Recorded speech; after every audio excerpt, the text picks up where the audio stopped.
0 to 100 is a podcast dedicated to bringing you quality conversations and insights on resiliency in physical, mental, social, and spiritual fitness through engaging discussions with those in the military and beyond. 0 to 100 and back. I'm your host, Mark, and I'm with my co-host, Steve. And we have a very special guest today, Ronald Mahrs, who I had the pleasure of getting to know when I was serving in NSW. And just to give a brief bio of our special guest, who will really help define what our podcast is about.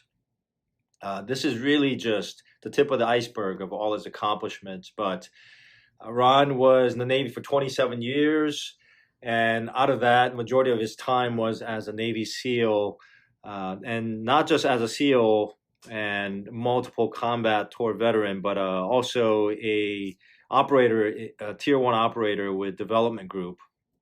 He is an experienced operator from multiple different wars, but also a very decorated one. Ron, I didn't even know. So when I first met Ron, I thought, okay, this guy probably is very seasoned and salty, just knowing by what jobs you've had. But here we go. Ron has been, he's received a Silver Star, 6 Bronze Stars, 2 Defense Meritorious Service Medals, 3 Joint Service Comms, 2 Joint Service Achievement Medals, and both Army and Navy Achievement Medals. He is also a recipient of 5 Combat Action Ribbons.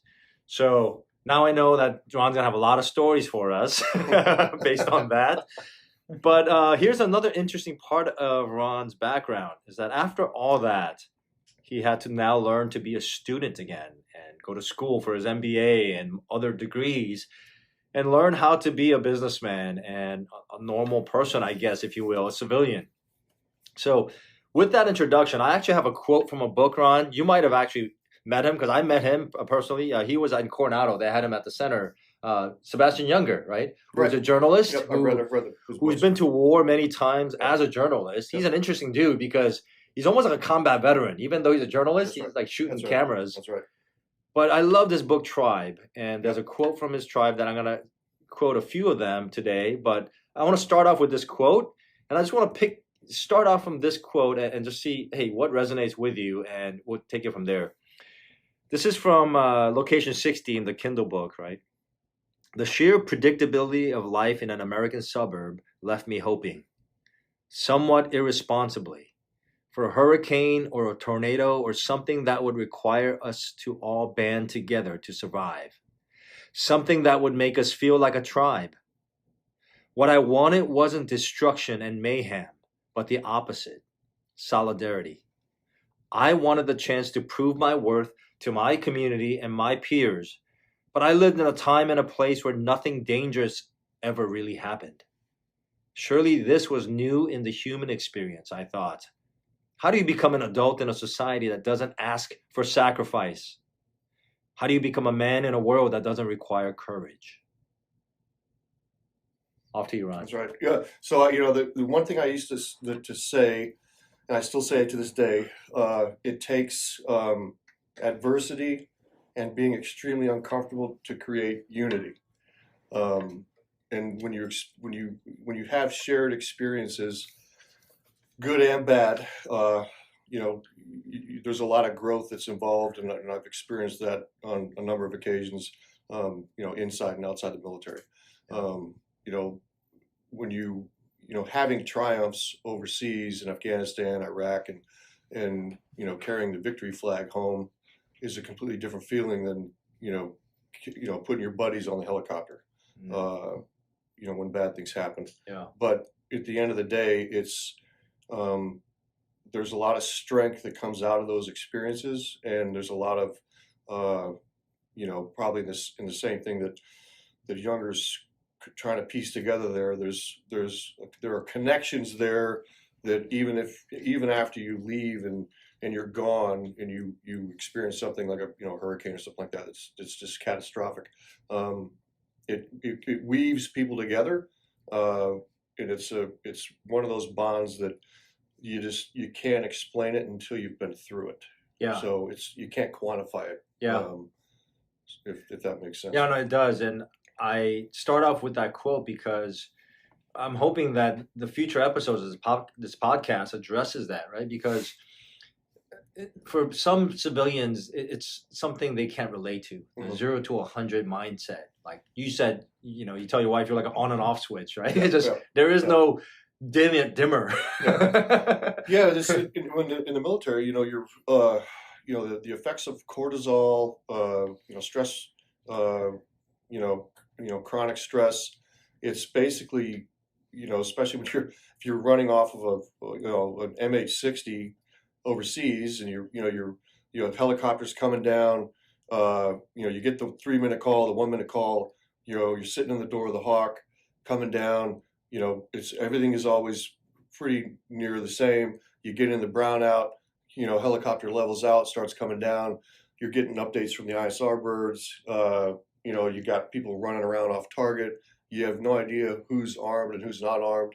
And the next thing you hear is gunfire, and all hell breaks loose, basically. So you go from that in that calm environment of the helicopter ride in, where you're going into harm's way.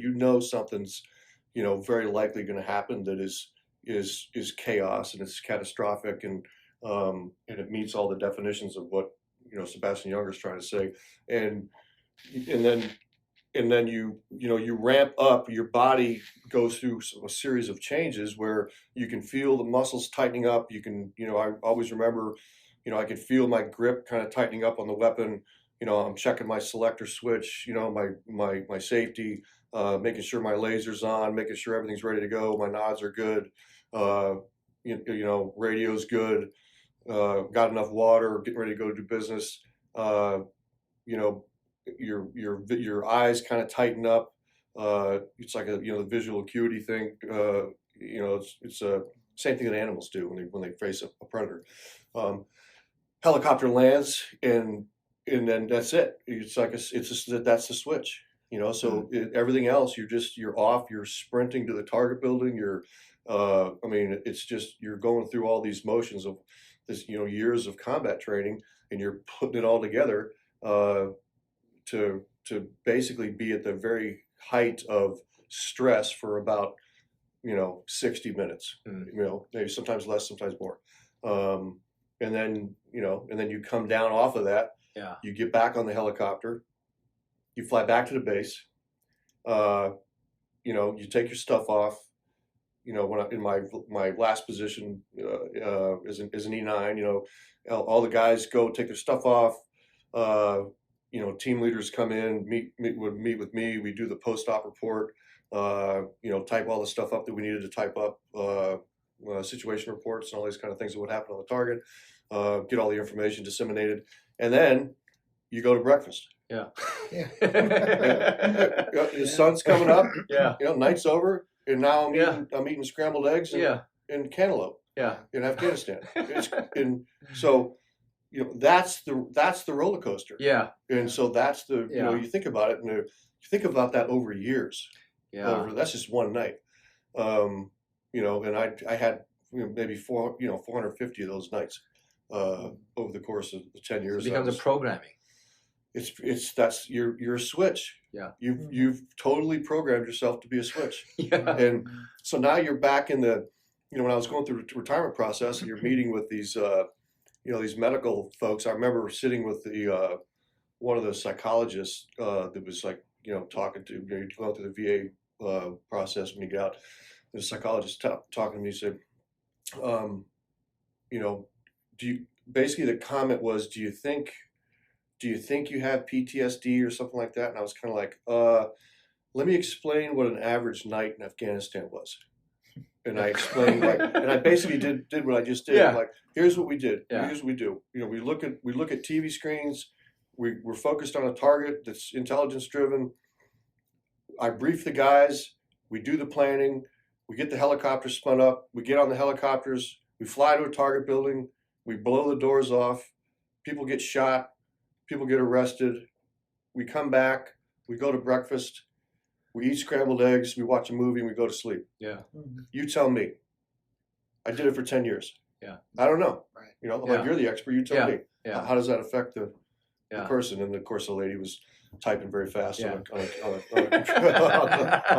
laptop. So yeah, that's the wave that you're roller coaster that you're on.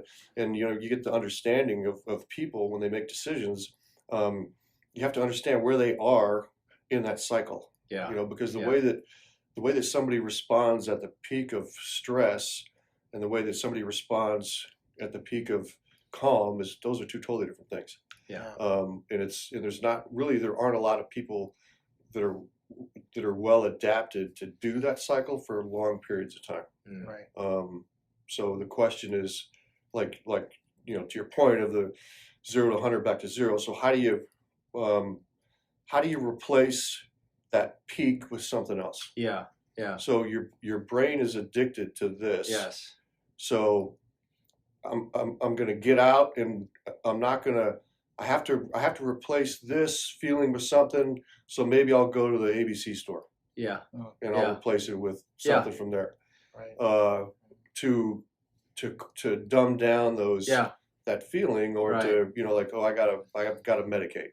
Yeah. You know, whether your medication is prescribed by a doctor or it's you get it yourself. You know. I mean, those are the things that I've seen. Yeah. You know, so you've got to find something else to replace it, whatever that is. Yeah. You know, and for everybody that's different. And it's common even among like like junior Marines, right? Like we see in the Marine Corps where you got a sergeant who probably had 1 deployment or 2 deployments, and they come back. They have to get a bike or something, right? They need that speed. They need that adrenaline because nothing else measures up. No. And domesticated life now, like changing diapers and those things, it feels like going 10 miles per hour. Yeah. Right. And you'd rather be at 0 or 100 and not at 10 or 15 crawling through the suburbs.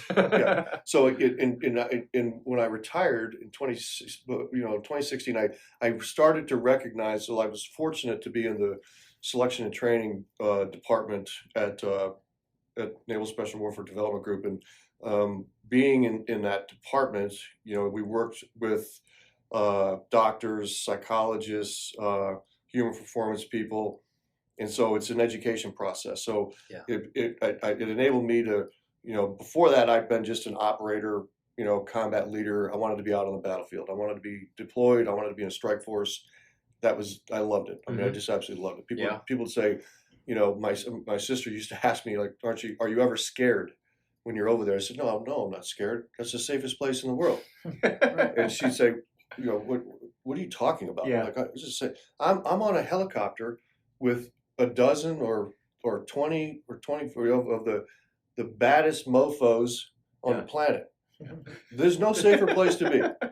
You know, like that's where you want to be. You know, like, you know, there's a lot of strength in that. You feel you can't do that job if you somehow insanely believe that you know, none of those bullets are ever going to hit you. And I honestly believed that. You know, there was no doubt in my mind that I was going to be eating breakfast the next morning. You know, ever. I mean, because how can you, you know, do that if you don't believe that? Right. To which, of course, you know, she would say that I was crazy, but but then, you know, like, you know, mission goes on. But it's just such a unique. Forgot where I was going with that point. Such a unique experience. You know, doing that kind of stuff for so long, and then having to get out of the military, and then you realize that you're the only person like you in the room. And that is a shocker. You know, so when I started my MBA at George Mason up in Arlington, I quickly realized that I was the only person with my background in the room. And I used to call it gave me a prickly skin. I used to call it, like, you're uncomfortable and you get kind of prickly skin. Like, I don't really feel good here, you know, like I want to not be here. You know, I want to go back with the guys. You know, I want to go do something like that. Like, is this right for me? I was second guessing it, and then you know, you get your first, you know, your when you do the any of the, good accredited MBA programs, they start out, the classes are the same. So your first semester's, corporate finance, statistics, organization behavior, like that kind of stuff. And statistics and corporate finance was an eye opener to me. So I'm going to bring you back a little bit to that prickly feeling, right? Where that high, Sebastian Junger's quote, right? And I got another quote later for it, but the sense of, he says that there's a decline in depression, suicide, and other mental health problems during war. And he's looked at Europe, he's looked at tribal communities. Yep. And he shows that consistently, right? Yep. Whereas everything goes up. All the mental health problem goes up in times of peace, especially the wealthier a nation gets, because the more individualistic they get, right?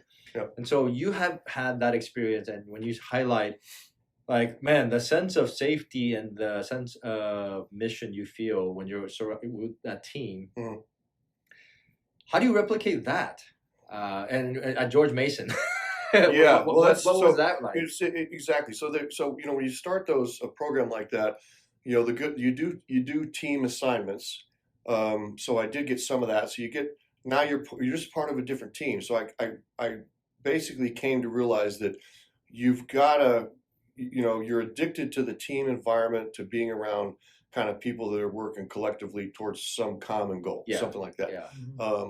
And you realize that you kind of have to find that wherever you go. So you got to put that team together. Luckily at George Mason, there was a lot of veterans. So there was prior Marines, prior Army guys, some active duty guys that were in there. So there was still some like-mindedness, which is obviously you got to be careful, because you don't want to, like with groupthink, sometimes you'll believe your own Kool-Aid. Right.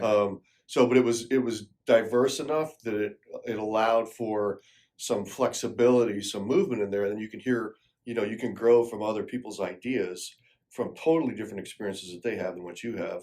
But you end up kind of creating that team wherever you go. That's what I noticed. So you were able to import. Yeah, you were able to kind of get the folks that you kind of bonded with, or you kind of, you had some connection to them, like some kind of like-mindedness, some type of whether it's aggressive or forward-leaning or, mindset kind of thing. That's what I found was interesting, is that you can find people that have those similarities that were not necessarily attached to anything that you did in the past, or even remotely. So, and that was even more true when I went to New York University, because now I'm around people, none of them were in the military. Yeah. But I still found that in that cohort, there were a pod of people that kind of bonded and kind of like-minded, and kind of you feed off of one another, and kind of, that kind of thing. So so it happened at both locations. So beyond like mission success, right, with your groups, where you guys can, I'm sure, do well at completing a task or a project, weren't you craving that cohesion you felt, that sense of brotherhood, right? Which is what the teams, like, that's kind of the secret sauce, right? Yes, it is. And because, and in many cases, Marines, same thing. That's why the idea of once a Marine, always a Marine. You don't say that about other services. Yeah. And so there's this deep, almost, jokingly cultic, right? That's right. Bond that humans crave. And you guys get that and experience it. How did you deal with that? Yeah, so the best example I have for that is, so when I finished my first master's, finished the second one, it was a emotional roller coaster. It was hard on the family. It was super stressful. But the good part is that I never thought about the combat experiences. So I would have many conversations with guys who I had been on the team with for many, many years. And those conversations were typically, do you remember the night when this happened? Do you remember this target? This kind of stuff. When I was in school, and I'm like, and I had to kind of revert back and go, I don't really like, and there were a couple times I'm like, I don't know, I don't really remember that target. And then I'm kind of thinking like, oh, okay, I do remember. That was in 2004 or, whatever, something like that. But so the point for that is they're still there. The conversation's still there. I'm worried about my damn econ test I got on Saturday. like that's what I'm worried about. I'm worried about economics. Like, that's what's in my head. Yeah. I'm like, how the hell am I going to figure out this stats problem? I got to do a linear regression that's kicking my ass. And this thing, like, so okay, this is all new. Yeah. And my stress is through the roof for this. Yeah. I mean, my wife saw it. She see me like on the computer, hour after hour after hour. But it was the victory of getting the correct answer that fueled the academic passion that I had. I really enjoyed, like, I got it correct. Like, I did all this stuff on in a crazy Microsoft Excel spreadsheet, and I got it right. I can do this. I'm like, this. I can't believe this. I can do this. I'm like good, and I'm good at it. So then I finished the program in New York, and I said, okay, I'm going to go and start applying for corporate positions in corporate finance. In New York, we were going to move to New York City. I was like, okay, I'm a New York guy now. I've been up here going to school for a year. We're going to live in Manhattan. We had actually we had taken the kids up there and gotten them into a private school right at Washington Square Park, where the campus is, right by there, block away from there. We were gonna rent a nice place in the city, and we're gonna live in Manhattan and stuff. You can imagine me, some of my background being like that type of a transition. It's just something that you just can't. You can't take your armory. You can't take your armory to Greenwich Village. You can't guess. You can't guess the future. People say, where do you see yourself in 5 years? And I said, don't ask me that. Yeah. That is such a joke. You can't. If you asked me 5 years ago where I would be today, there's no way that I could come up with this. Yeah. No way. So just let it happen. Yeah. And just enjoy the ride. Yeah. That's where I am now. Yeah. So COVID happens. Manhattan loses, all sense of, rationale. It told the city looked completely different than it did when I was up there. I was walking from school to the hotel, stopping to the pizza place, and it was great. I loved the experience. So we shifted gears. I started looking for banks in Virginia to apply for. I was still focused on that, and then I started applying to just these places, and come to find out, one day my wife's like, "What do you think? What do you think? How'd the interview go?" And I said, "Well, I don't know how to say this." I was driving back home from a interview with a large financial institution, and I said, "I kind of wanted to throw that guy through the window." And she's like, "Excuse me?" I'm like, "Yeah, I don't know why. I don't. He was driving me nuts." Yeah. And I'm like, "I don't know if I can work in that environment. Yeah. I don't know if it's the right fit for me. It didn't have any of those things that where you step into that and you're like, you kind of gravitate towards certain people. I didn't sense any of that. I sensed that I was going to be totally like on my own, right? Like it's going to be like, okay, you got a great job, but you're kind of on your own, and you don't feel like who's got your back. That's the feeling, right? Who's got your back? And in the SEAL teams, somebody always had your back. Right. So you get so addicted to that feeling of I don't have to worry about what's behind me because I know someone's got it. Somebody, right? Yes, someone's got you. Someone's got it. 100%. Yeah. If I can go into that room, I can go into that room with bad guys in it. I know 100% that someone's going to follow me in. Yeah. 100%. So that is a very, very powerful thing when you think about it. Yeah. So then it's this goes into when I met you in Florida. So then I was fortunate. I found this small team of guys from from Naval Special Warfare Development Group. These EOD guys. One of the EOD guys had started this company down at Virginia Beach. I was living in Williamsburg at the time, and I said, okay. I applied for this job on a base. It was like Fort Eustis. It was some obscure program management job, and I'm like, what am I going to do? I got to do something. I got to get to work, or I'm going to lose my mind. I'm out of school. I don't have a job. We got 2 young kids. So I applied for this job. Next thing I know, it was one of those obscure things where apply for a government contracting job on like Indeed, and then but you don't know the company that's actually got the contract. Is kind of, and I didn't know how any of that stuff worked. Yeah. So I get a call from this guy. His name's Leon, and he's like, "Hey, you just applied for a job that we have." And I'm like, Leon, like, yeah, I know who you are. He was a BOD guy at the command. Yeah. And I'm like, what's going on? Like, what is this? And he's like, what? He's got this, company he started. He's like, why don't you come and join the team with us and do this stuff and run Naval Special Warfare stuff for us. And I was like, okay, well, let me come down and meet you. And I drove down to Virginia Beach and met the guy. It was only a couple guys, and it's like, man, okay, this is kind of like this. Yeah. I feel like someone's got my back. Yeah, yeah. Like you kind of like. So we started. I started working with him. Went down to Florida, did an exercise for Naval Special Warfare down there in Tampa, and then we went down. We created a whole another. Basically, from a business standpoint, this plays into people in the military that are looking to do different things outside.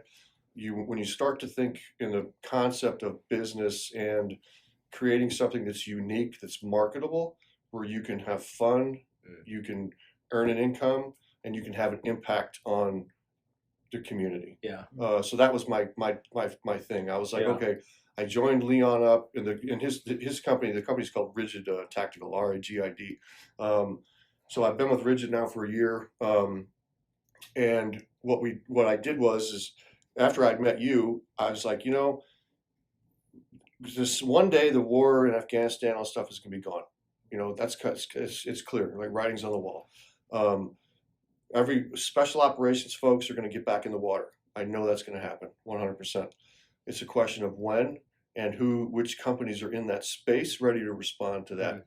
Because now I'm a business guy. Yeah. I'm military. I've been in business school. I'm wired for like creating opportunity, getting people, creating jobs for other people.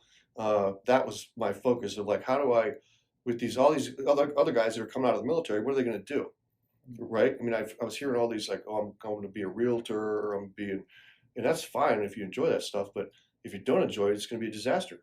Yeah, and so you working guys with specific skills go and do niche jobs as a civilian, but they're still kind of doing what they did when they were active duty. Yeah, and they're still touching those communities.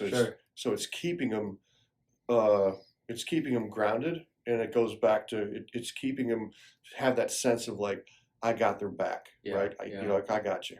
We're bringing you in, and so we got into the maritime environment. Started offering basically training vessels for special operations. So now we work with Naval Special Warfare. We work with MARSOC. We work with USASOC, and we're doing a lot of interesting things for those people. So I tell folks that are active duty now, they ask me, what should I do when I get out? The first thing I always say is go to school. The first thing is like, it helped me. It was an off ramp for me. It provided me with a ton of stress, but it also made me aware that I had the capabilities to do anything that I wanted to do. It goes back. Everybody always says it. Like I tell my kids that you can do anything you want. But it's like, do you believe it, right? Yeah. And it's like, okay, when do you get to the point? When do you have the opportunity to test that theory? Yeah. Right. So here I was. I'm testing it on myself. Yeah. Can I really do it? I'm going to try this. And then people say, well, I've got my GI Bill I'm going to give it to my kids. And I say, okay, I understand that. It's a very noble thing to do, but you got 4 kids. Okay, right? Yeah. So that GI Bill is not going to go far. Yeah. And now you've got, what's the probability that the 4 kids are going to go to school? Right? Yeah. So if my dad had given me his GI Bill, which he had from when he was in the Army in the 60s, then it would have gone unused. Right? Yeah. So that's a perfect example. Yeah. So I tell the guys, listen, and ladies alike, invest in yourself. The time to invest in yourself is when you need it the most. And it was such an excellent program. It provided income for my family with 2 young kids. It provided me an environment to off ramp from the military. It provided me stress so I didn't lose my mind. You know, I mean, I was not drinking because I couldn't. Because I had to stay up till 2 a.m. to, you know, get this case study or get this midterm out of the way or whatever. You know, I mean, I was living a clean life. I was drinking tea at night. I was eating. I mean, I was feeling great. So, and I wasn't thinking about other stuff. Gave you a mission. Yeah, I wasn't thinking about. I wasn't worried about. Everybody's worried about. You know, oh, I retire. You know, I leave the unit. I wonder if the unit's going to call me up one day for that secret mission that goes down. You know, everybody believes that to a certain extent. Like even I believed it a little bit. Like, all right, I'm out now, and I wonder when the phone's going to ring because they're going to need me, right? Because I was so good at my job. That's the phone never rang. Right? So you realize that like you're in a certain period of your life. Whether you're an operator or whether you're in a support element or whatever it is your specialty is, that you just enjoy that time frame because that time frame one day is going to come and go, and you're going to be on the back end of it, and that's okay. There's nothing wrong with that because that train's going to keep going down the tracks. It's time for the next group of folks to get in and drive that thing. And that's perfectly fine. You got to find out what's my next train I'm getting on. And I'm going to focus on this, and I'm not going to worry about that one. And it's so it's a time occupier, but it's also a personal investment growth strategy that hey, there's a lot to learn out there. And when I sat down and with my professors, I couldn't believe how smart these professors were. I was just amazed at like how my stats professor was a physicist with Johns Hopkins or one of these places, and it was like I couldn't believe it. I mean, I was just like, man, I cannot. This guy is just unbelievable.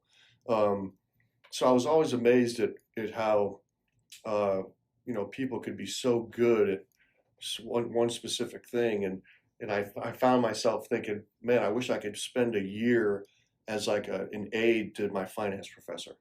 And so, like, I mean, literally, like, there's no way that Ron Mahrs from 2005 would ever say that.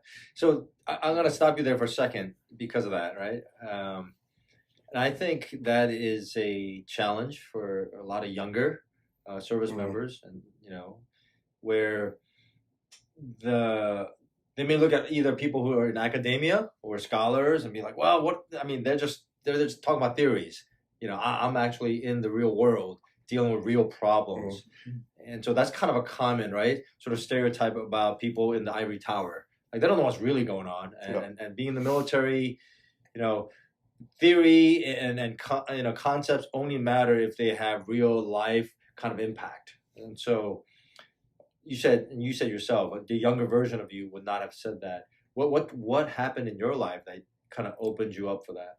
So I think it's where you are when you stop, because you can't. I couldn't have reasoned if I were to go back in time and try to reason with me in 2005. I'm not getting through to that guy. I'm not getting through to him. Yeah. I'm going to be like, this guy's, man, you can't see the forest through the trees, man. So there's no answer for him. Like, just gotta wait. That's it. That's it. You don't know what you don't know. Yeah. That's the perfect statement, right? You just don't know. And it's like, and I can't. It's like people that get into political discussions now. You just can't reason with the other side. It's like that kind of stuff. It's like it's for some reason both people just don't want to see anything except for their own two versions, and that's it. It's like that conversation. Mine's already made up. It's not a discussion. That's it. Your mind's made up. I'm gonna. So we kind of have a good surface level picture, right, of some things you've done in the military and the transition that it took for you to get out and what you're doing now. I want to go back to even before you joined the Navy, and just so that our listeners get a sense of what is the DNA behind Ron Mahrs, right? Like what helped you become who you are today? Because, one of my CEOs used to always say, all models are wrong, but some are useful. And I think about that as a way of looking at people's lives, right? Like we can't take your life and like one-to-one apply that, right? Yeah. But there are certain things that actually can be insightful and an applicable wisdom, right? So if you go back to pre-Navy, right? Let's say, I don't know, high school or time, like what was kind of animating your life and what pushed you into the Navy? Oh, that's a good question. So when I was younger than that, when I was growing up, I was born in Lake Forest, Illinois. So I grew up, up until about age 10, north of Chicago. My grandmother, she was a nurse on the base at Great Lakes. So Great Lakes, naval station up in north of Chicago. Yeah. So for me, that's what I saw as a kid. I remember going on base with her and seeing the Navy guys walking around in the wintertime with the pea coats and the white hats and all this kind of stuff. Yeah. And so it was kind of like, it was up front and like, okay, that's it, right? But your dad was in the Army. He was in the Army, Yeah. yeah, and which is funny because I envisioned myself as, like, I remember being in high school, or even in middle school, and like wanting to go out in the woods and put on, like, I went to the Army Navy store, bought like woodland BDU pants and jungle boots and this kind of stuff, and I was like, fashioned myself as the movie Rambo comes out, and I'm like, oh, that's awesome. That's commando. Yeah, exactly. That's what I want to do. So, it's just funny how things turn out. And then we went down to my dad took me when I went into the military. I was having, I did not lead an illustrious academic career in high school. I remember sitting in the graduation with my cap and gown, on in the high school graduation. It was in this Coliseum. I ended up graduating high school from Greensboro, North Carolina. Parents were divorced when I was young, standard, model American family, totally dysfunctional. Yeah. So you're hot from school to school. Ended up spending I gravitated towards team things, though. That was the one thing I always did, right? So I got into wrestling at an early age in Ohio, 5th grade, something like that. I remember my first weight class was like 80 or 85 pounds or something like that. So I got into like the below 7th grade was considered like extracurricular or whatever it was. It wasn't like, you know what I mean? It was like it was an official team. Yeah, but we went and did like tournaments and stuff like that. Okay, I remember going to tournaments, and I loved it. I loved being around. I loved being in the team. I loved going to practice every night. I loved, PTing with everybody, and just the environment was just like, it's addicting. It's like, I wasn't going to school to go to school. I was going to school to go to practice. Yeah. That's all I cared about. It was like, it's like, I just can't wait till I'm in practice. And so I did that for a number of years, ended up down in Greensboro, North Carolina with my father. I was able to live with him for a year there, which was, that had its own challenges, hanging out with the wrong crowd, should have been going to school, should not have been skipping school. That's a bad decision if anyone's young people are going to listen to this and ever consider that. Absolutely don't do that. That doesn't help the situation. So I'm sitting in the graduation. I'm like, I wonder if they're going to call my name, right? And I remember thinking, like, that is a terrible feeling. Yeah. You're right? Like I'm in the high school graduation, and I'm not exactly sure they're going to call my name. Yeah. Like I had some doubts. Yeah. But I had signed up for the delayed entry program, like in the spring of that year. Okay. Right. So I had gone to the recruiter. I don't really know why exactly I picked the Navy per se. What did you think you were going to do in the Navy? It was just a matter of getting away? My dad was like, you got to do something. He said, you either got to go in the military or you got to go to like a trade school, like a vocational school. Okay. And me growing up, I was like, man, I'm the vocational school kid? I'm like, man, I never wanted to be, right? It's like you're going to school. It's like, oh, That's the kids that are in metal shop or wood shop. Like you're Yeah. you're the Vokey, you know, you're like it's like, oh, man, like now I gotta be the air conditioning repair guy. Like which is I'm like, okay, fine. That's the path I created. Yeah. Based on decisions. Yeah. So I was like, I don't want to go to vocational school.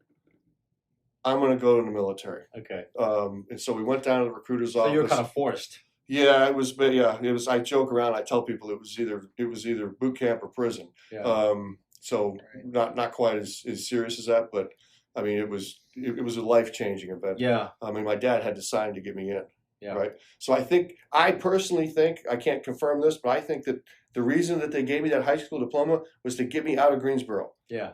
Because they knew I was in the delayed entry program. Yeah. And they wanted me in boot camp that summer. Yeah. So the recruiter might have made a call. They were like, get out of here. Yeah. That's why I think they gave me the diploma.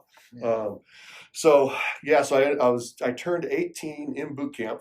So even in boot camp, you weren't a motivated sailor or anything. No. Yeah. No, I signed. You were confused. All my dad said was do something, learn something. You're just kind of like dragging your feet. Yeah, learn something useful. Yeah. Go in, learn something useful. So I got into the like advanced electronics field.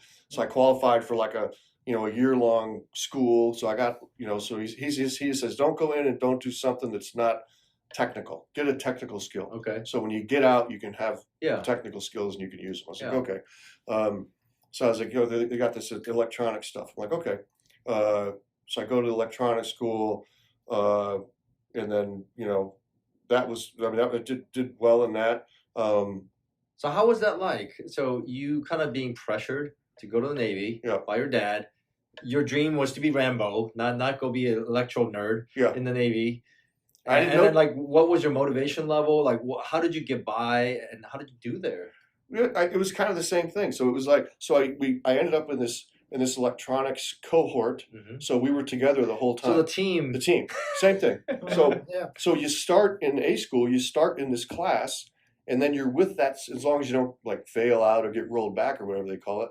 You stay with that group the whole way through. So as long as you had a team, you were good. Yeah. So I was with the same group the whole way through. So it's like I'm in this team, and I got my classmates, and on the weekends we're drinking Natural Light and hanging out and partying and doing crazy stuff we probably certainly shouldn't. I would tell my son not to do, but bonded with that group, and then that group kind of took me through to the end of school. Okay. And then I started hearing about like SEALs, and there's like, oh, there's this guy there that was.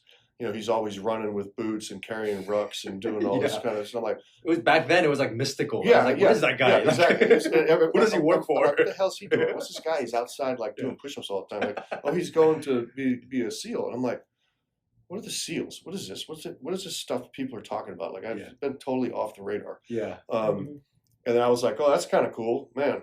I kind of wish I was doing what he was doing. But I'm, I don't know how we got in that program. And then I didn't think about it again for a couple of years. And then literally you went to the fleet. I was an electronics technician on a ship. Yeah. In the Navy. So you probably hated life. I hated it. Of course, because you no longer have the team. No. And your shop could be, depending on the ship you're in, toxic or tolerable. So imagine me, again, if you'd have asked me back then, where do you think you'll be in 10 years? Yeah. No way you can come up with the answer. Absolutely not. Yeah. So I'm an electronics technician, working on, I was on a subtender, working on, electrical equipment from the subtender. My tools of the trade were an oscilloscope, a spectrum analyzer. I reached back in the Wayback Machine here. I was an electronics technician. Yeah. So I'm standing this is how I found out about the program. I'm standing on the outside of the weather deck of the ship one day, looking down the pier. I'm an E4. I had done mess cranking. I was doing working parties once a week. I was loading boxes. I was polishing mess deck floors. Like, I mean, that's it. That's life, right? Yeah, that's my dream job. Yeah. So I experienced all that stuff, and washing pans in the scullery, like all this kind of like, my lord. And I was out on the weather deck, and you see these guys walking down the pier, and they're wearing Woodland BDUs, They don't have hats on. Their hair is like longer. They're carrying these big black bags. Yeah. There's like eight of them or something. Yeah. And they're walking down the pier. And I'm like, there's a guy standing next to me. And it's like, who are those guys? And he says, oh, those are the SEALs from one of the bases. They're going out on one of the submarines. And I was like, what are they doing? He says, I don't know. They go out on the sub and they don't come back on it. So I have no idea what the hell they're doing. And I was like, man. And what I noticed immediately was that they were together. You could just tell. The team. You could just tell they were a team. You could tell. Yeah. They were. There was something about it that is like when you see a group of people walking down the street, whether it's how close they walk together, or it's like when you see a hockey team walking down the street, or like something like that. You can just tell that they're all together. On some, it's. Yeah. I immediately identified with it, and I said, that's what I want to do. That's it. So I went down to admin on the ship, as an E4. I said, I wanted the instruction for go to buds. And of course, whoever laughs at me, yeah, sure. Yeah. There you go. So they, it's back. There was nothing electronic. They print it off. Yeah. I get this paper package, and it's like, step 1, submit a request sheet to your whatever. Yeah. Respectfully request to go to buds. Yeah. That Denied. That was it. That was my. I'm on a ship, right? And they're like, we're not losing buddies. Yeah, and I'm like, okay, how do I do this? How do I do this to get? I want to. So I went through the whole process on my own. Did the PT and did this and this and this, and then I got my, got orders to buds, and luckily I went TAD TUI over to. Naval Special Warfare Center to PT with them before buds. It just happened. It's like, so when people ask me today, people will ask me, hey, do you want to talk to people about going into special operations? Or I got a 19-year-old that's thinking about going into SEALs, or he's thinking about this, or he's thinking about that. Do you want? Can you talk to him and tell him about it, stuff like that? And I always say yes, I'll be happy to, but they got to do it on their own. If I'm any influence to push them into it, they don't want it. So it's the example of me making the decision on that ship that moment by myself. I made it by myself. I did everything on my own, and I knew I was going to make it. I knew 100%. That when I went out to buds, I just knew it. Yeah. I just knew it wasn't, and so now you fast forward to, being out in buds and laying in the Pacific Before Ocean. you get there, though, I want to go back to the E4 Ron Mahrs on the ship, knowing about the teams, and before seeing those guys at the Black Packs. What kept you going, right? Because you had a troubled past, and you weren't really motivated about what you were doing, right, on the ship. So how were you surviving? What were your resources, right? Was there a team that you were relying on? Was it internal resources? Was it faith? What was it? Yeah, good question. I mean, I think it's probably just at that point when you're an E4, you're just like, man, I enlisted. I'm stuck? Yeah, I'm stuck. I'm stuck. This is my life. Yeah. I'm there's nothing, because you find it. I remember we had Navy divers on the ship, and I remember seeing them and noticing that they were another team, another tight-knit group of guys, right? And I remember seeing those guys and being like, oh, that's kind of cool, man. I kind of, I was always looking for that. And it was every time I saw it, I was like, you're jealous. Okay. And you want to be part of it, whatever it is. You want to try to do the next step. Yeah. So for me, it wasn't. I wasn't excited about jumping out of airplanes. I hate jumping out of airplanes. Yeah. People ask me, "Oh, do you go and jump for fun on the weekends?" No, I don't jump for fun. And I believe there's two kinds of jumpers: people who stop jumping and people who die. Yeah. That's it. So. So one of the two. Yeah. So to take your pick. Yeah. I did it because it was my job. So, and they say, well, how do you end up with 600-700 jumps? Was it because I had to? Yeah. It's part of the job. Yeah. I wasn't happy about it.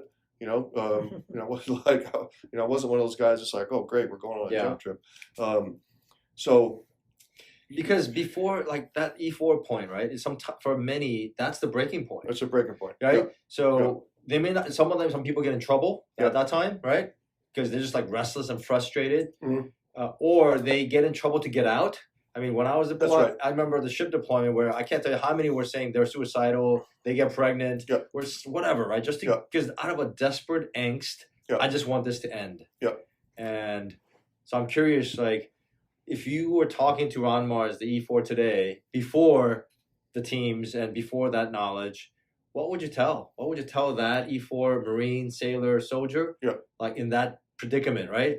Low motivation. Just crappy job. Not a real strong team environment. What do you tell them? So it's a great question. We up here just moved up to Arlington. It's a roundabout question. I'm going to get to that answer, but it's going to start with my wood floors in the house. Okay. We got the wood floors refinished in our house that we just bought because they needed to be refinished. The guy that owns the company that did them, his son's in the Marines. So I come to meet him because he's like, a nice guy, comes over to the house. He's a business guy. He's never been in the military. He said his father was a retired officer in the Marine Corps. Son went in the Marines, enlisted, and now he's trying to find his way. He's only been in, a year or two, and he wants to do this kind of stuff. And it's the same thing that I told him to tell his son. I said, tell him, the way he's telling me his son is me. That's what he's right. He's like, he's like a light switch. Goes back to that. He's either on or off. He needs something. He gravitates towards certain types of people, and he needs some, some guidance and some teaming and this blah blah blah. And I'm like, it sounds like me. Tell him to go toward the special operations community. That if you tell him to go to that, he's going to love it. You're going to gravitate towards it. I was an E4. I was like, I'm getting out of the Navy. Screw this. This is the last thing I want to do. I'm going to go to school. I'm going to do something. I have no idea, but I'm not going to do this. It's just not what I want to do. And for some people that's fun. But some people like it. But me, I looked at the senior folks that were walking around on the ship, and I'm like, I don't want to do that. When I'm, 10 years from now. I don't want to do that. So I would have gotten out.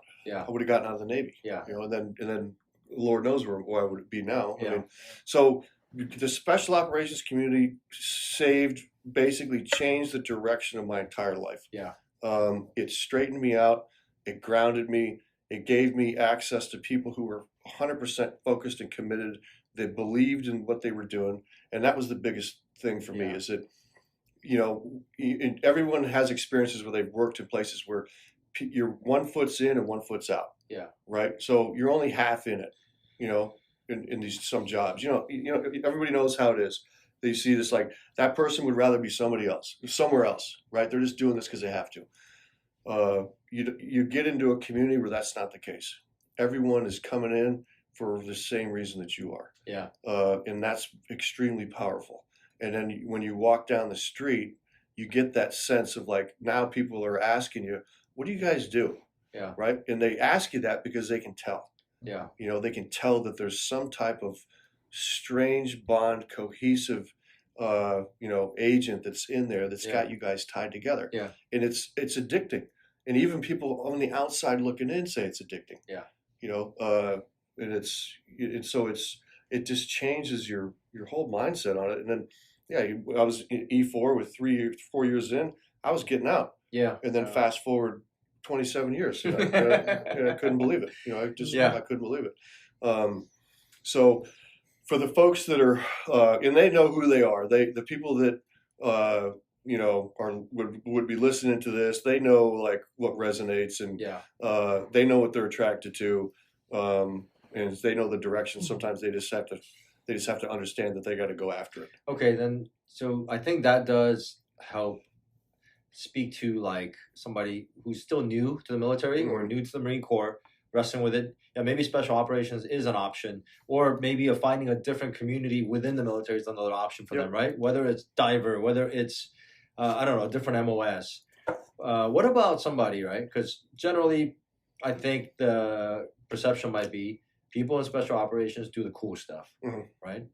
Whereas somebody in, I don't know, some kind of support command, back in garrison somewhere, stuck, like literally, just every day, just counting beans, could feel like, man, like, why am I doing this, right? Why am I even putting on a uniform? It's hard to feel like what you do matters.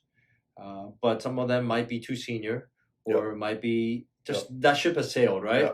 Like you, Ron, not just as a former SEAL, but just as now like an older, a dad, a husband, just somebody who's kind of lived life. What kind of advice would you give for that person? So I just used to tell people that I don't care what you do for a living. I don't care if you make donuts, just make the best damn donuts.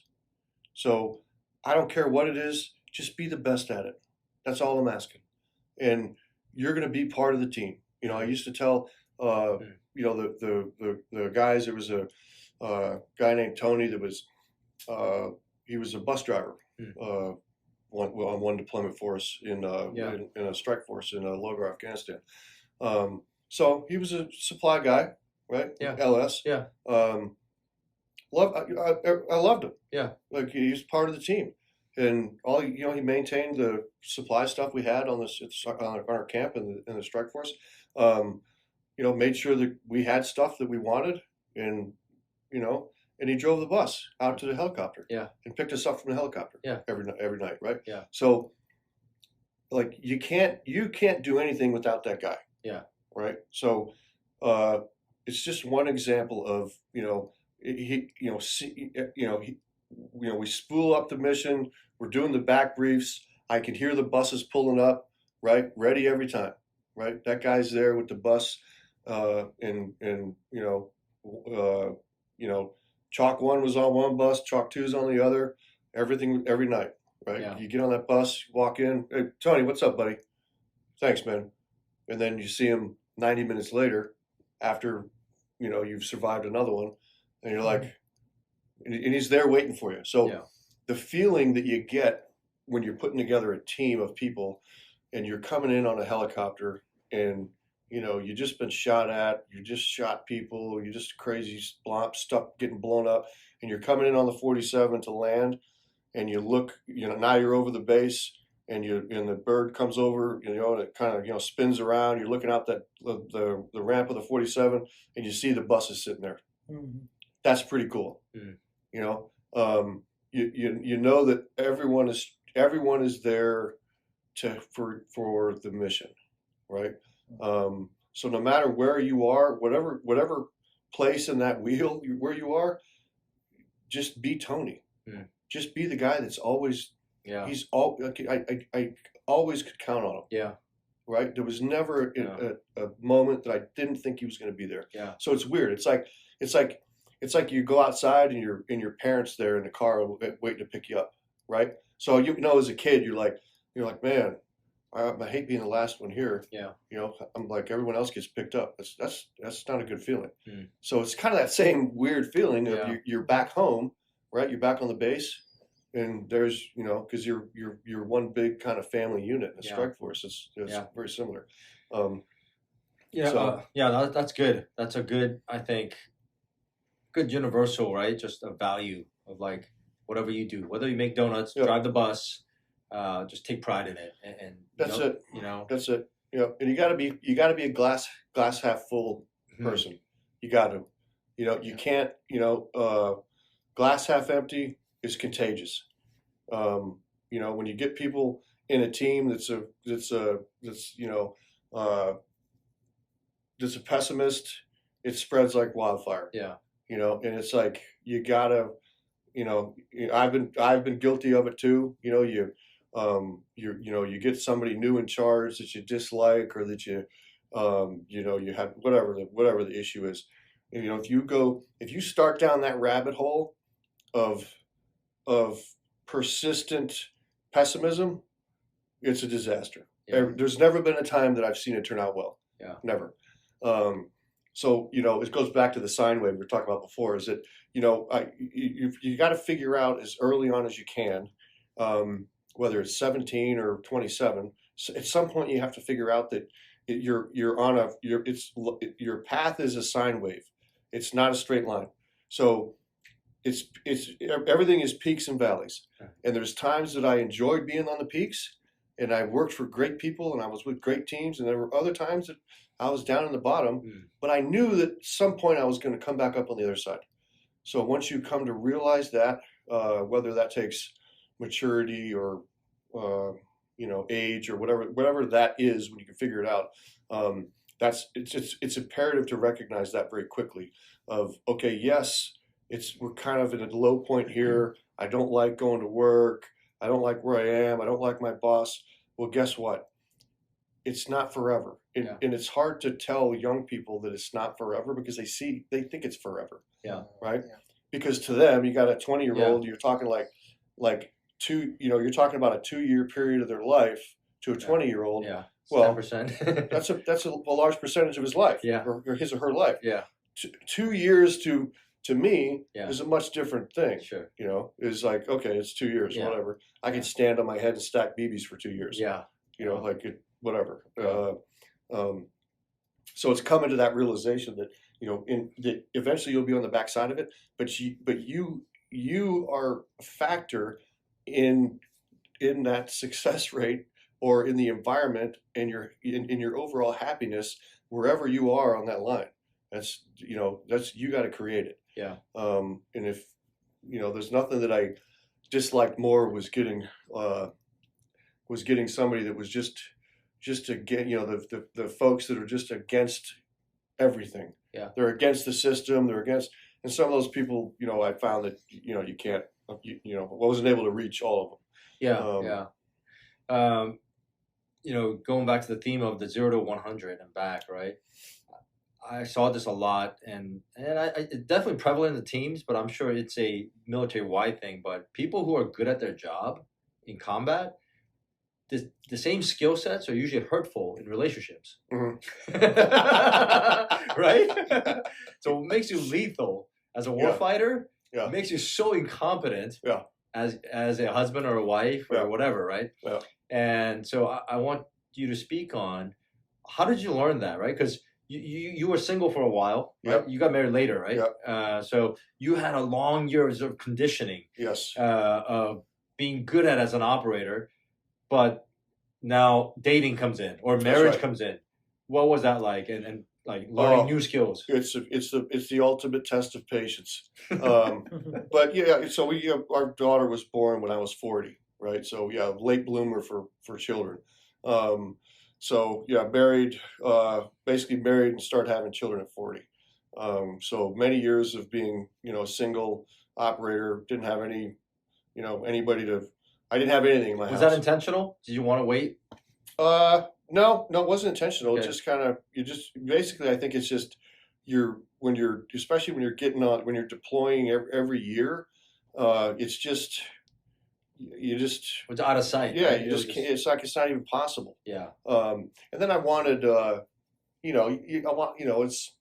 didn't know whether I was ever going to have children. I had no, there were times there where I thought that I was like, wow, I'm probably never going to have kids. I mean, I was like in my late 30s, like, thinking that. Yeah. So, never going to, same thing, like, oh, I wonder if I'll ever get married later or what, what's in the cards. I have no idea. I'm just going to keep getting on the C-17 and being part of the team. Yeah.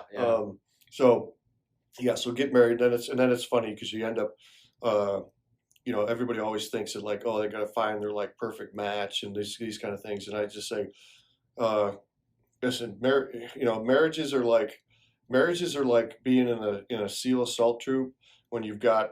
I used to say this about the troop commander senior enlisted relationship.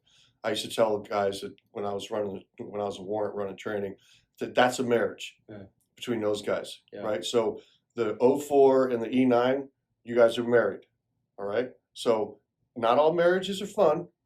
Yeah. Some of them suck. Yeah. Okay. 50% of them fail. Yeah. But you got to try to make it work. Yeah. you know. And if you can make it work, it's going to be great. Yeah. So, but it takes effort. You know, I used to tell the officers coming through our selection training course, that's what I would tell them.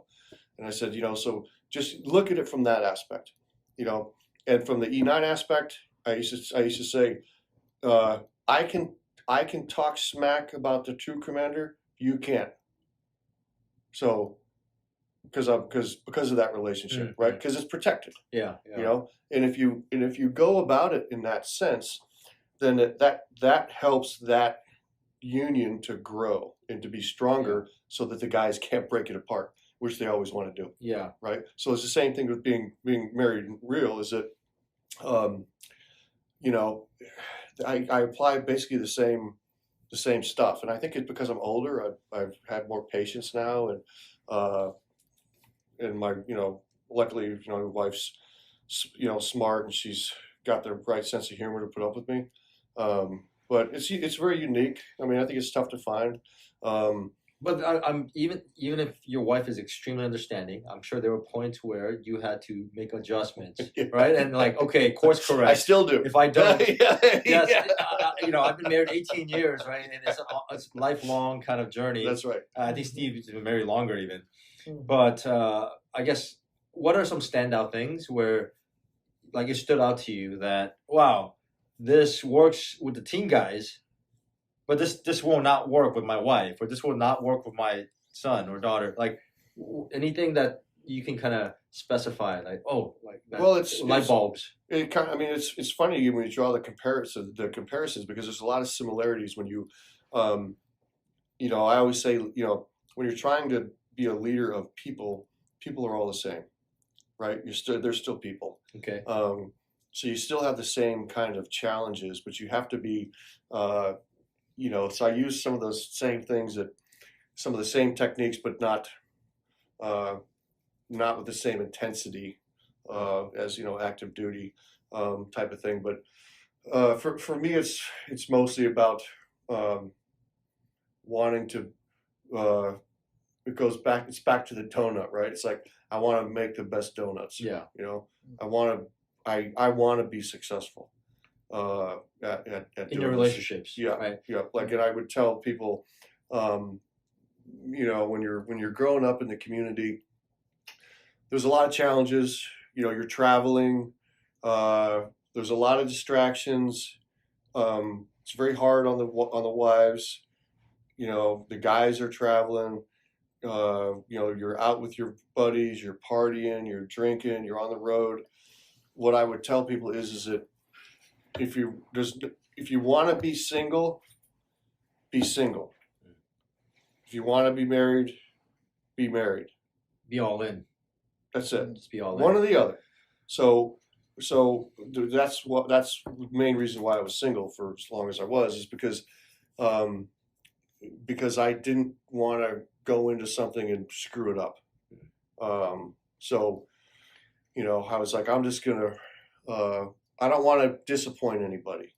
Yeah. You know, because I'm living my life the way I want to live it. You know, and it's, you know, you gotta, you know, you're, as somebody in that environment, you've got a lot of power to help people. You got a lot of power to hurt people too. You know, so you've got to be careful with that. You know, if you don't want wife and kids, don't have wife and kids. Okay. You know, wait till later. Yeah. There's something here though that emotional availability is a common issue, right? Yep. And I was jokingly saying to you before, I can't tell you how many team guy spouses have come to me and said, when he comes home, he's useless. Yes. It's like, it's almost better if he's deployed because he's a zombie. They probably have more communication when he's deployed. Yes. They probably get addicted to like the phone calls, the emails, the VTC, because the communication is different. Yes. Because they're actually communicating. Yes. Whereas at home, they're a zombie, right? Yeah. And oftentimes they think alcohol is a problem, and alcohol doesn't help. Yeah. Sure, but it's more than alcohol, right? It's the turning off the switch. So that's right. With you, how did you learn to be emotionally available to your wife and your kids when you've had that conditioning for a long time. I know. That's a good question. I have no idea. I have no Do idea. they complain about that? Do they say, No. does your wife think you're not available? Because Well, I got to be careful because she would probably. I did a behavioral, like a personality test once, yeah, and it was interesting. I was, because so you have to do these tests for when you apply for jobs in corporate America. All the big banks use them. You know, they do behavioral tests and Myers-Briggs or whatever portions of them. You know, Sure. NEO assessments and things. And I did one once with her, right? And I'm like, let's see where you think I am. Yeah. And I'm like, you'll read the question, you know, like strongly agree, strongly disagree, one of those things, right? And it's like a, you know, scenario, personality thing. Yeah. And I'm like, yeah, that's definitely not me. And she's like, oh, that's definitely you. That is 100% you. Yeah. She's like, you're crazy. That is you. Yeah. Absolutely. And I'm like, really? Yeah. And then she gives me an example. She's like, yes, remember the time when we did this and whatever? Like, yeah. And then I'm like, man, I guess so. Yeah. So it goes back to perception, right? So where do people perceive that they are? Yeah. And where you truly are when you start talking about like interpersonal relationships, communication. Most people, if I were to ask them, and I would imagine that you would get the same responses. When you ask somebody how they are, and then you ask the wife, those are two totally different things. Yeah. You know, because the perception with their viewpoint is different. Yeah. From where they're coming from. Yeah. So I know enough about, like, you know, basically the being in the leadership positions in the SEAL teams, you know, being a Master Chief and then being a selection and training officer.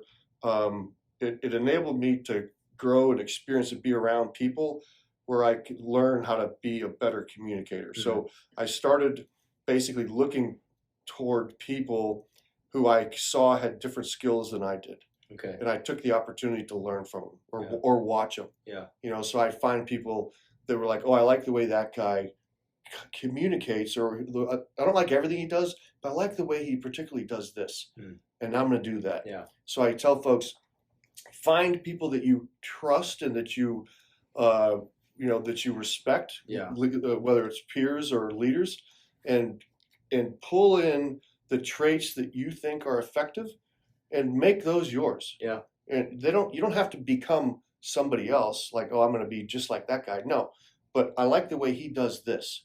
I like the way he stands up and he talks to people calmly. You know, I like it's like talking on the radio to the guys, right? Yeah. Like in a combat environment. If I talk on the radio and I sound stressed or like I don't know what's going on, that is going to screw everybody else up right? Like, but if I talk on the radio and I'm calm and I'm telling people where to go and I'm telling the assault team to go here, or I'm telling this, or I'm doing that, that sets the tone. Yeah. And it's the same thing at home. So if that's the you know, and that's not to say that that our house isn't pure chaos at sometimes, because there's a 7 and 8 year old in the house. So there's some chaotic moments, of course. However, it all goes back to, like, you know, like with my son and my daughters, if they're doing something we don't like and they get yelled at for something, it's pulling them back in and saying, listen, this is why I don't want you to do that. You know, this is why. And so I do that with the kids. I tell the kids, like, ever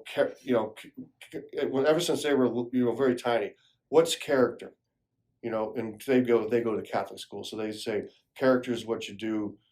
Character is the way you are because you know Jesus is watching. You know, and I say yes. Character is the character is what you're doing when no one is watching you. Yeah. No people are watching you. Yeah. That's character. And I want you to have good character. So if no one's watching you and you decide to do something naughty, that's not good character. Yeah. And I want you to just think about that. And so they listen to that now. And that's a great segue, because one thing we were talking about is, you know, especially in these days, right, you got a lot of ethics violations in SOCOM, right? Yep. It's just a constant thing in the news. And even just nationally, right, there's a sense of distrust overall. And when it comes to, you know, SOCOM has a lot more freedoms than conventional forces, right? And because of the mission sets are different. And so you have people that are amazing. Like I met some of the most amazing people in the military in SOCOM. But you also meet people who can kind of flirt with the rules, right? Mhm. And, Oh, yeah. kind of do that. What's I mean, it seems like, are you Catholic as well, or what's helped you and grounded you? Yeah. And you know that ties into not just ethics and morals, but even dealing with trauma, right? Yeah. Dealing with depression, all those things. Like, what's Yeah. helped you at the deepest, more spiritual level, kind of navigate that? So I was baptized when I was 41, Oh, 41. downrange. No, Okay. in, Oh, here, okay. in Williamsburg. Oh, okay. So I did not grow up in any type Yeah. of religious environment or anything, and so yeah, it's like, how do you where do you put yourself on that grid? So the we were married in the Wren Chapel on William and Mary campus in Williamsburg, by the priest there, who's now lives in the UK. His name's John Kerr. He's a great man of much admiration for him. He asked, before we were going to get married, he had asked me, like, oh, what are your beliefs? I went and had like a meeting with him, because he was gonna marry my wife and I, and I said, I have no idea what's out there. What I can tell you is that I am alive today for reasons that I can't explain. That's what I'm telling you. Yeah. 100%. Yeah. That I've had enough incidents in Afghanistan, Iraq, these places that, if I were a cat, I'd have like 2 lives left. So, yeah, I don't know what's out there, but there's something that turns bullets. Yeah. So, because I've seen it, and then I've seen it go bad for exactly the same reasons. I can't explain it. Yeah. The guy next to me, the next time, he's killed for the same exact thing. So how do you, how do you quantify that when you start thinking about, where do you put your faith? I think it's a natural, in wartime, it's a natural kind of push to start thinking about that, right? You're like, I'm going to, say your prayers before you go out, type of thing. And so anyway, I used to enjoy, we get the chaplains out to the strike force, and I'd always have some humorous banter with the chaplain would come out to the strike force and the unit and stuff, and they'd always be like, Ron, how come the guys they're avoiding me, they don't want to talk to me and stuff. I'm like, and I'd be like, because you give them the damn prickly skin, chaps. You give them the prickly skin. They're like, why is he here? Whoa, what's going on? What's going on? And he's like, well, I ask if anyone wants to come talk to me, and I'm in the the rec room, and I'm waiting, and nobody comes in, and and like, man, like, and I'd always say, yeah, God bless you. God bless you. Like, kind of. And I said, tell you what, you come out tonight, give us a good prayer before we go out. Yeah. Give us a good prayer. Yeah. And they'd always come up with something like, guide the men tonight as they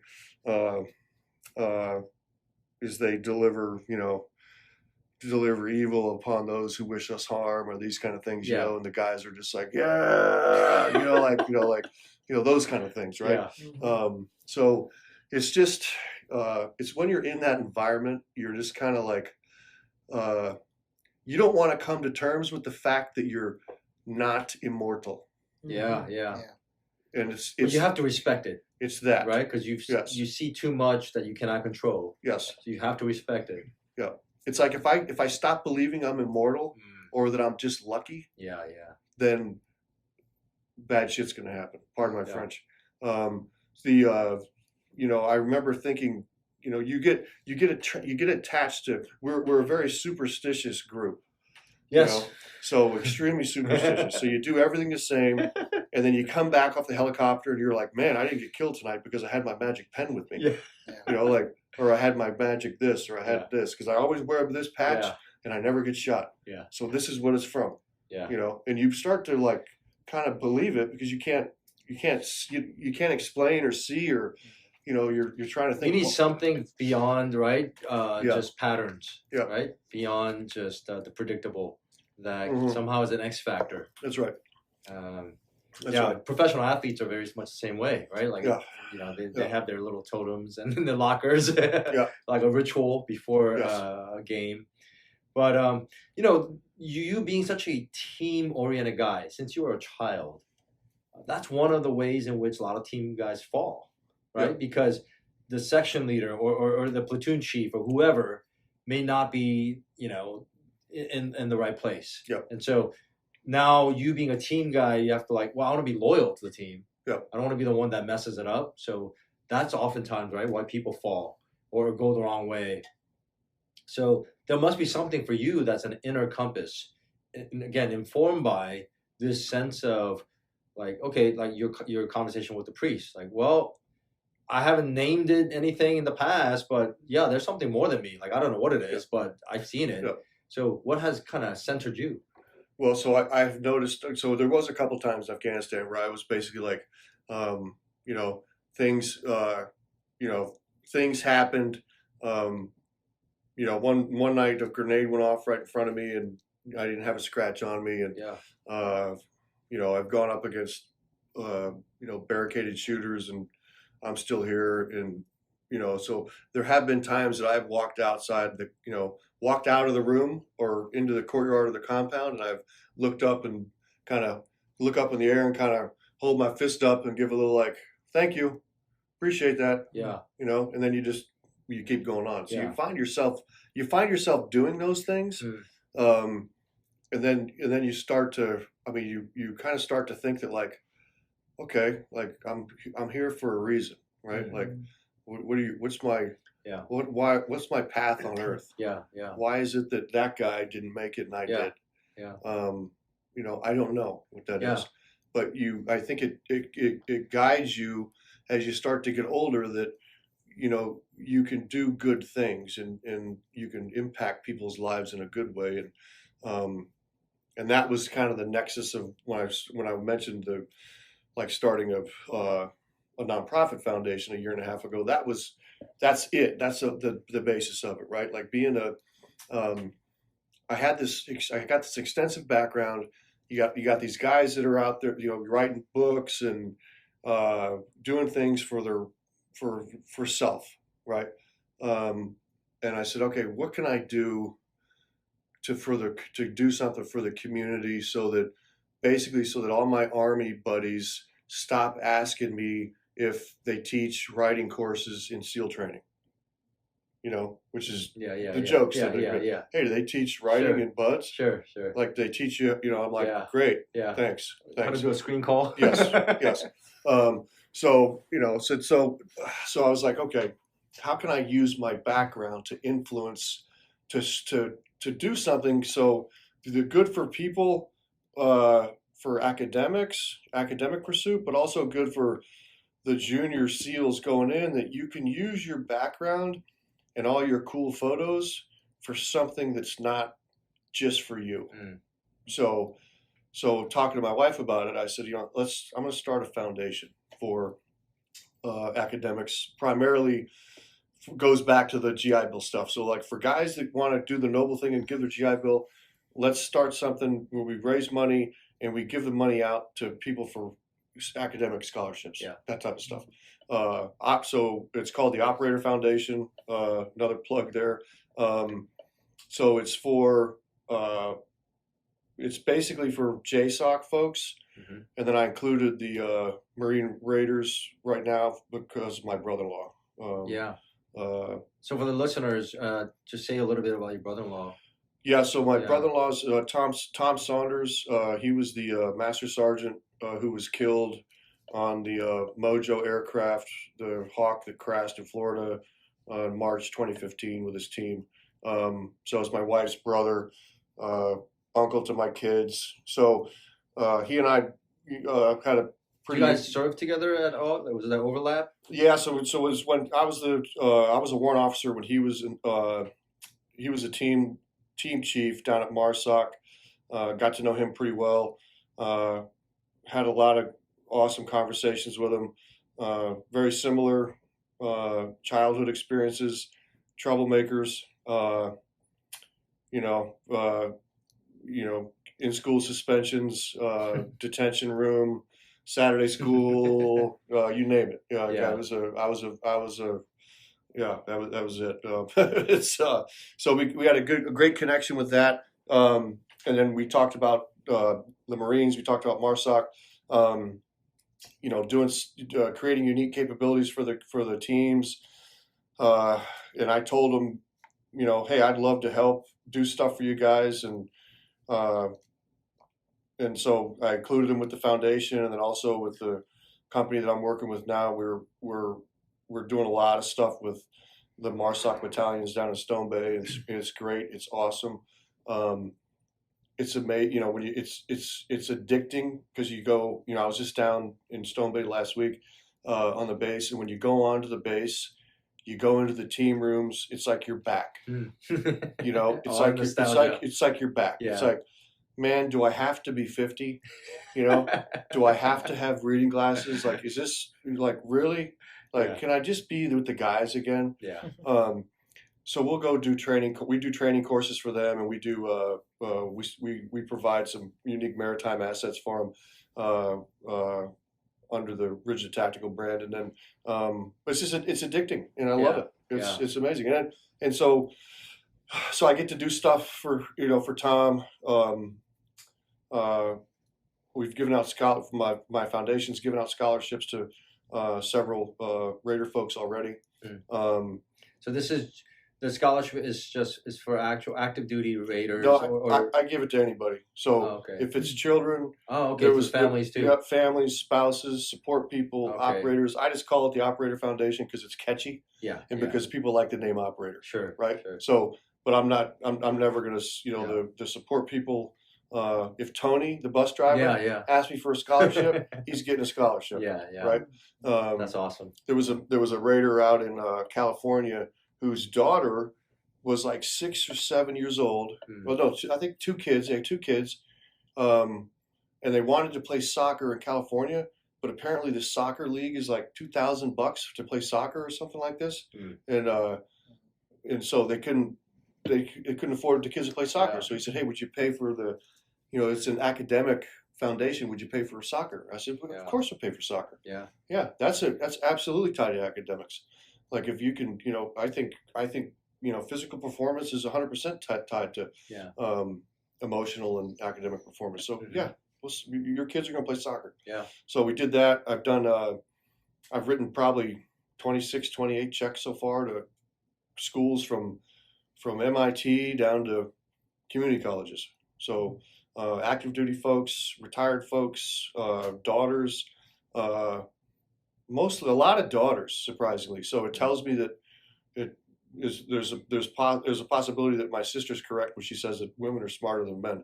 So it's a little bit concerning. So we need to get some more sons applying too, because we got the girls are crushing the scholarship stuff. Yeah. So anyway, it's a great thing. Yeah. I got a lot of stuff going on, of course.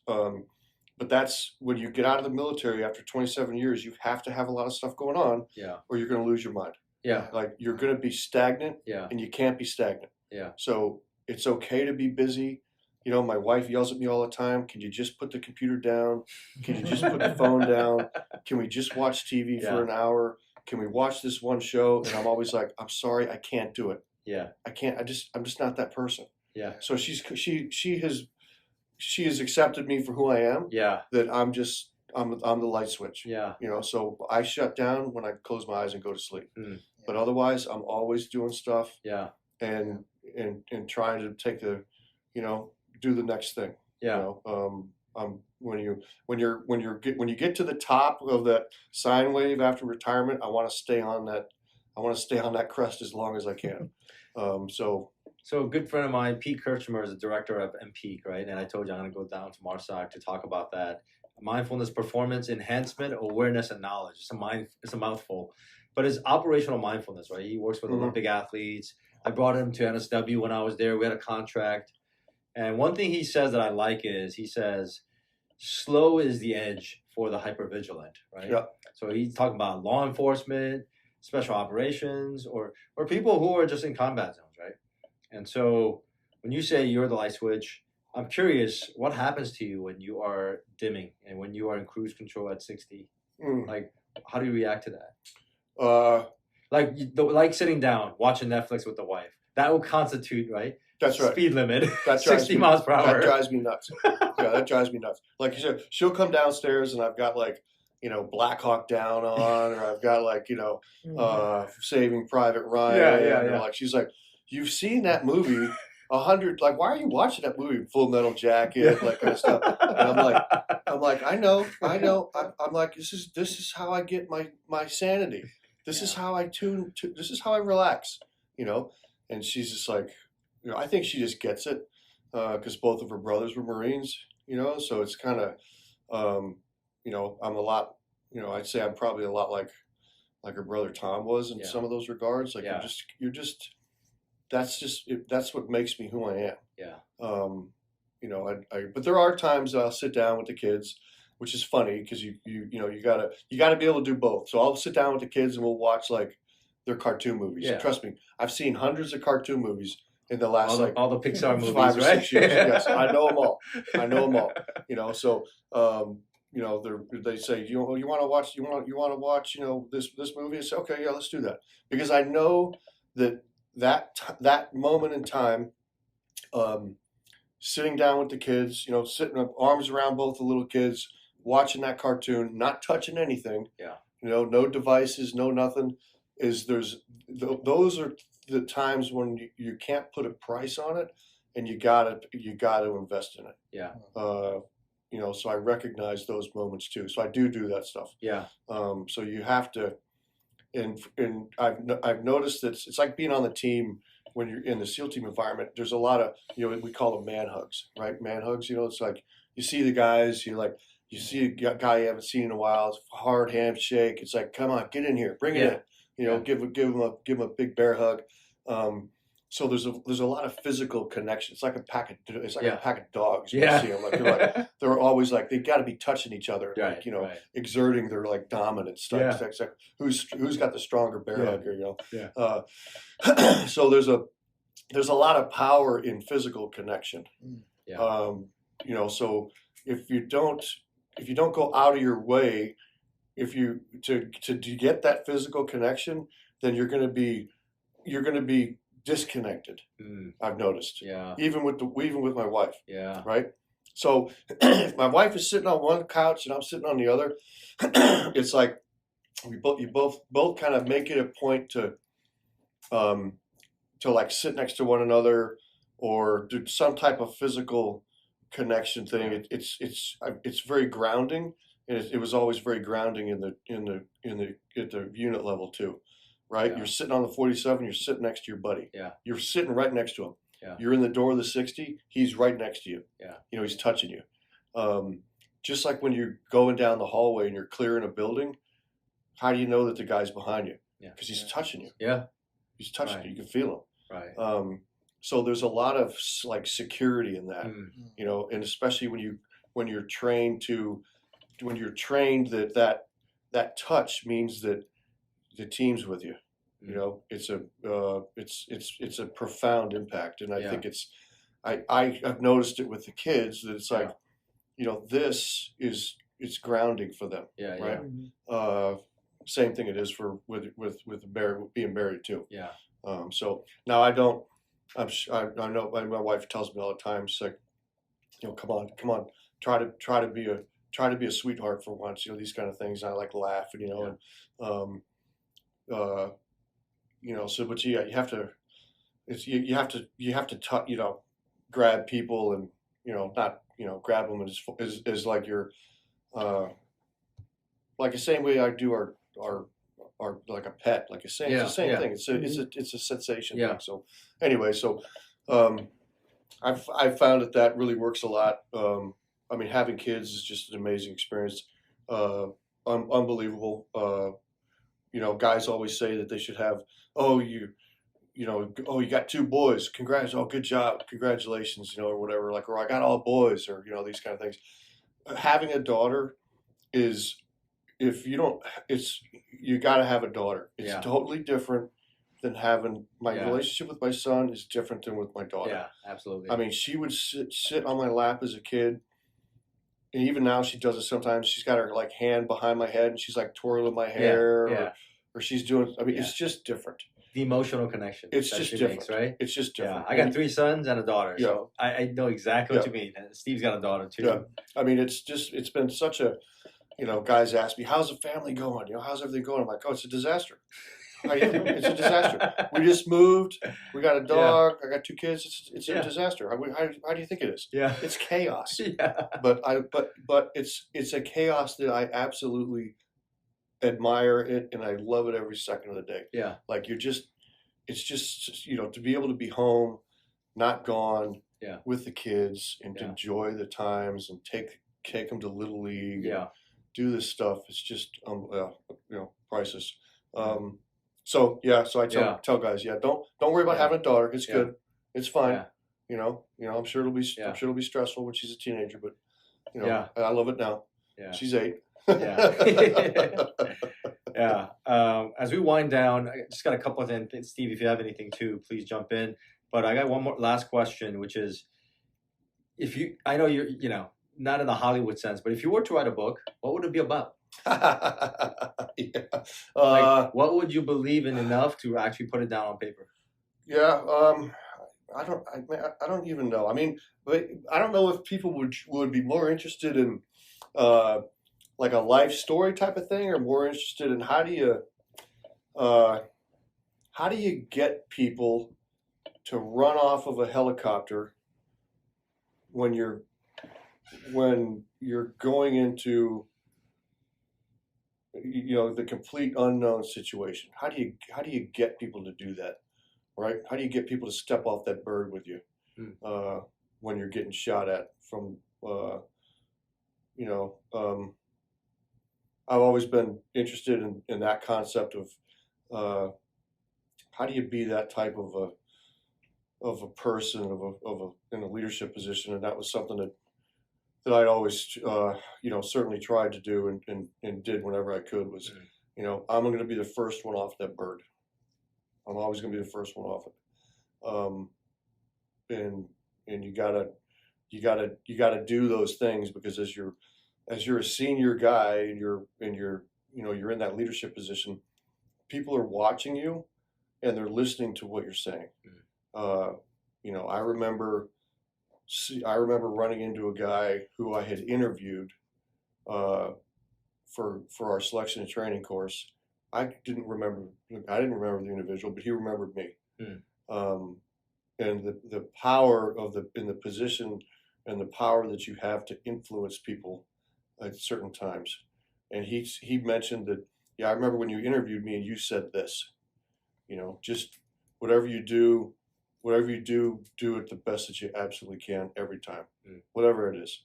Because we didn't pick him up for the training course. Yeah. He said, I remember you saying that to me, and so I think about when I do stuff now, and I just remember thinking that is pretty profound, because I have no recollection of who he is, but he remembers exactly what I told him in that moment.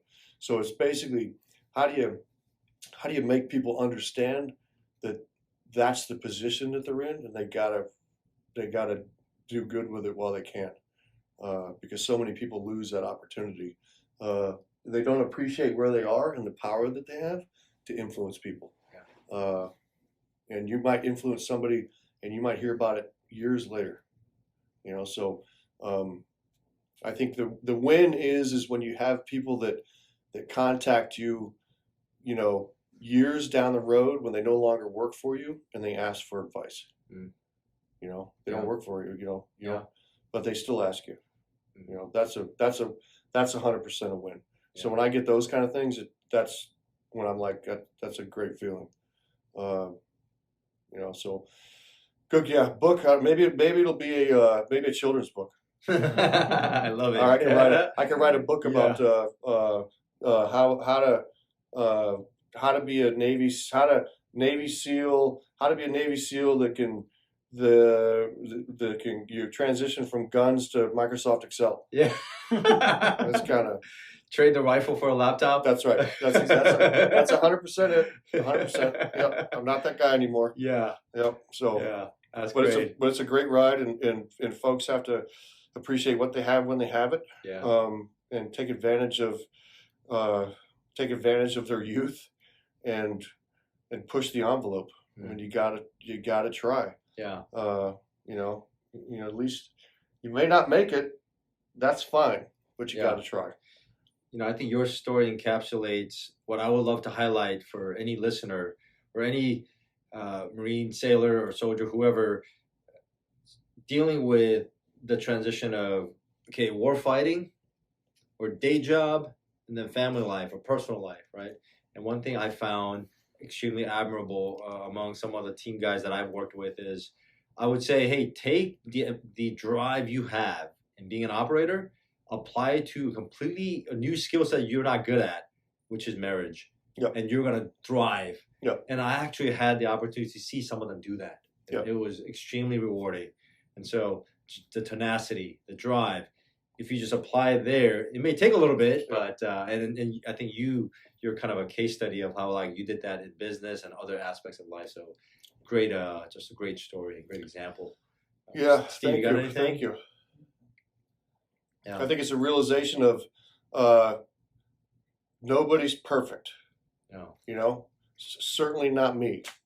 But you gotta learn from mistakes, and you gotta try to, pass on the lessons from those mistakes to other people, to keep other people from doing the same thing. Yeah. So it's realizing that hey, I'm by no means perfect person here. So that's the power of teams, power of relationships. Yeah, and I feel like your story should be called Teams. It's about the team. Whether it's the Little League wrestling, Pee Wee wrestling my team. kids are my team now. Yeah, they're your new team, Yeah. and that's a beautiful construct for life. And I think it's a fitting way to end our podcast with me reading a quote about what Sebastian Junger says about kind of the tribe, right? He says, "It's about what we can learn from tribal societies, about loyalty and belonging, and the eternal human quest for meaning. It's about why, for many people, war feels better than peace, and hardship can turn out to be a great blessing, and disasters are sometimes remembered more fondly than weddings or tropical vacations. Humans don't mind hardship. In fact, they thrive on it. What they mind is not feeling necessary. Modern society has perfected the art of making people not feel necessary. It's time for that to end." Ron, it's been a pleasure. Thank you so much for your time. Yeah. Thank you. This concludes another episode of the 0 to 100 podcast. Thank you all for listening, and until next time, be strong, be courageous.